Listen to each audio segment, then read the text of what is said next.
whatever they buys, you continuously earn from this. Sample, itong 5 na to, bumili ng 6 sets.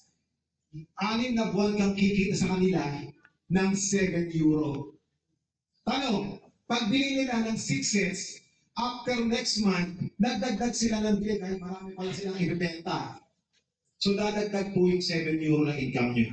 Nasundan? So, ganito po yun, no? Pag-usapan natin, gano'n ba ang potensyal na kita nyo? Remind you, ma'am and sir, we just started January 25 this year. Meaning to say, all of you are pioneers. Wala pa po ditong nahuhuli. Nandun po kayo sa tamang time ng pagpasok. Okay, going forward.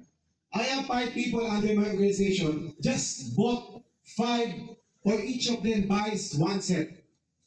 100 kada isa, that's 500. 7% ako doon, that gives me how much? 35 euro. Question. Lead, di ba? Talagang may lead. Ang pinag-uusapan kasi natin dito, ang binili nila ay isa-isa. Tanong, kung bumili sila ng dadigdag 2, tigka-3, mag-multiply dito. Right? Question, if this person buys each 6 sets, then I will be getting this amount for the next 6 months without me doing anything. Right? Kasi ang basis po natin dito, ito po ay conservative ha? Conservative. 1 set per month. Ang pinag-uusapan natin, not multiple set per month. Now, down the line, sa 5 ko, may 5 rin. Bakit? What we are teaching here is power of 5.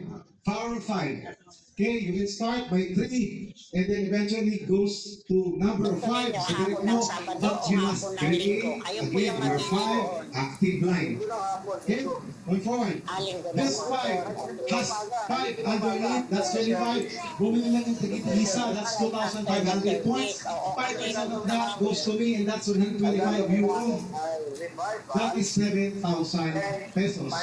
Kung ang bilhin nyo sa itong mga tao na ito ay 6 sets, ang nabuha akong kikita ng more than 10,000. Sundan nyo? Kaya paano kung ang bilhin nito ay multiple na buwan-buwan? Mag-multiple na rin ito. Ito po ang nangyari sa akin.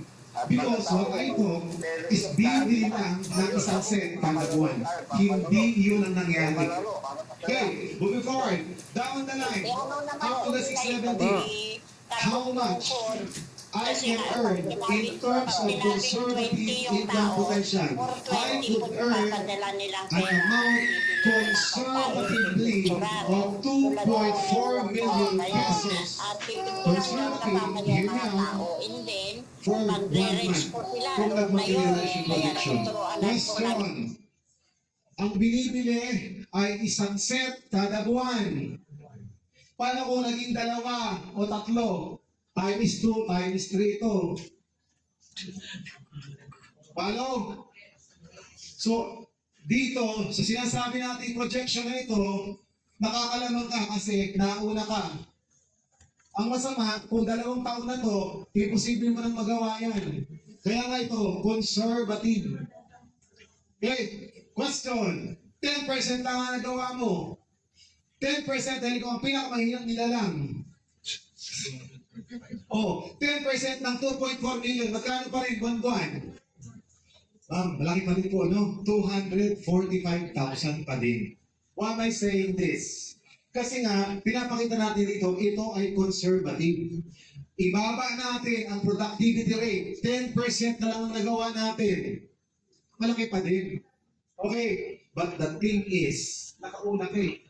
Paano bababa ang productivity mo? Ikaw nga ang kasamang mag-umpisa ng kumpanya na to. Now, if this happens, these people buys 2, 3, this will multiply.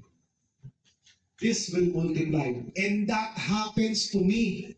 I'm surprised of how I earn. Sabi ko, ang inaasahan ko lang income, 3 or 5 digits, nagsi-6 na. Nakita nyo hindi, walang pang-hype. Walang hype dito. I don't intend to hype people. And that's not my forte. That's not my cup of tea. Now, if I have 5 directs, I am talking kanina 2.4 million. But am I limited to 5 directs only? No. You can go more than 5. If I have 5, that's 2.4. And another 5, that's 4.8 million possibility of income. Now, this is the